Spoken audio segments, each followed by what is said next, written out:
Hey families, it's Miss Abby, and today I am going to show you a super simple, really fun experiment that you can do with items that you have on hand in your house.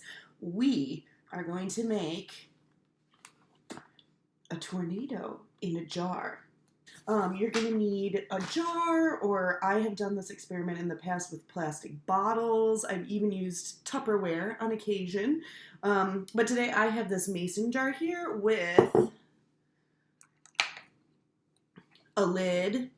That's pretty crucial. So whatever container you're using, just make sure that it has a lid that fits on the top. You're also going to need water. Simple tap water is totally fine. And then what you're going to do is you're going to want to fill the jar or bottle up to about where it kind of starts to curve in there, because we want to make sure that we give our water enough room to move to create the vortex that we're going to make in our bottle. You're also going to need just a drizzle of dish soap. I think this is Method from Target, but any dish soap, Dawn, Gain, whatever, anything will work. So just a little drizzle. I'll probably just do one pump for that. And then the last thing, this is totally optional, but there are some really, really cool ways that we can make this a little bit more sensory. And you can experiment with adding different things. I've used glitter, I've used food coloring, even different types of food. So for example, I found these in the pantry today. Baby lima beans. I've never used them before, but I am just going to throw them in with the water and see what happens. And that's why it's fun. It's so fun just to experiment with whatever you have on hand. So it's great. All right, so I've got my jar. I've got my water. We'll see if I can fill this up without it spilling. Kinda. All right. Wipe that up. So we have our jar here. I'm going to add a little bit more. There we go. Got our jar of water. There we go. So I'm going to do just a pump. Maybe two. Two pumps. But again, it is so not finicky, and it might be fun. What happens if you put a bunch of dish soap in and not as much water? There's all kinds of different things you can explore with this. And then I'm going to put in,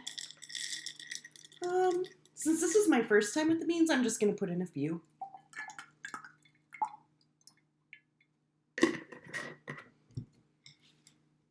All right, so here we go. I'm going to close that lid.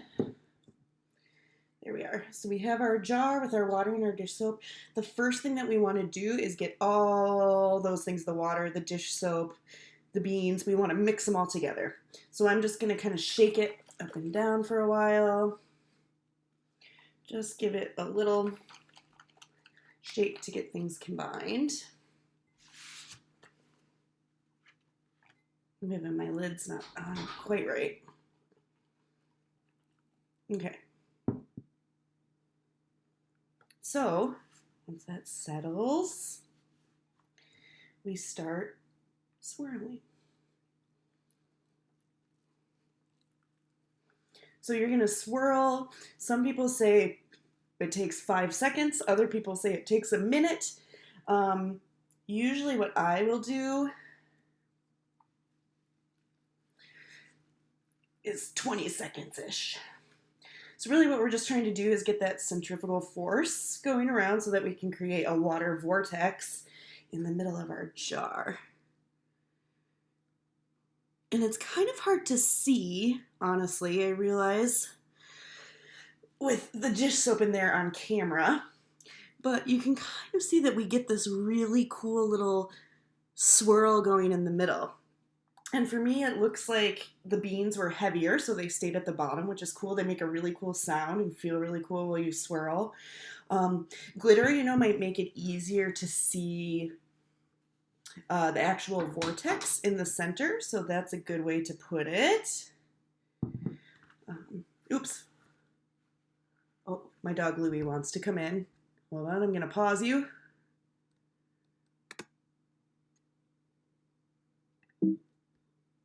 Okay, hi, we're back.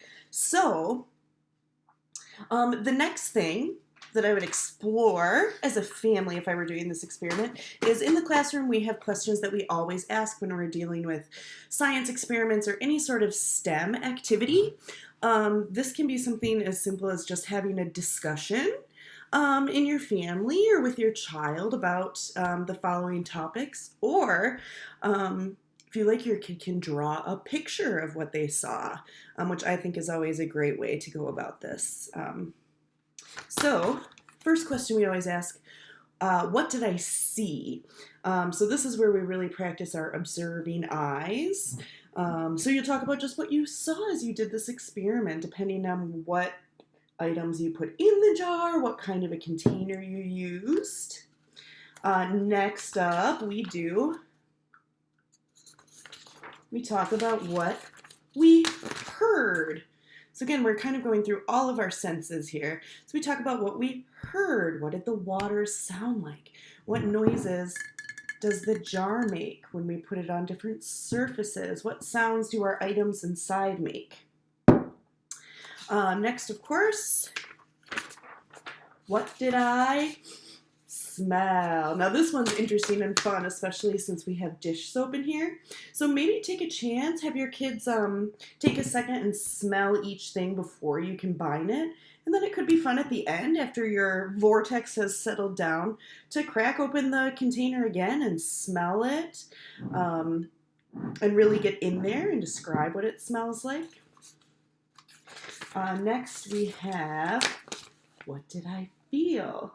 Again, this is lots of fun, especially when we're dealing with any sort of water or dish soap. It's a great sensory experience, as well as encouraging kids to really use their scientific skills. So yeah, open it up. Feel what does it feel like when that water is mixed with the dish soap? What do they feel like individually? What does the container feel like? All those sorts of things are great questions for that. So that's Tornado in the Bottle. I have used this in lots of my classrooms. It's always fun. You can kind of adapt it to talk about any scientific topic. We talk about it for physics. We use it to talk about water in the natural world. And of course, it's just so fun to play with. All right, guys, I'm going to sign off for now. I'll be back soon with some more activities and maybe some more readings. Yeah, I hope everyone is staying safe, and I wish you all the best. Miss you guys. Bye.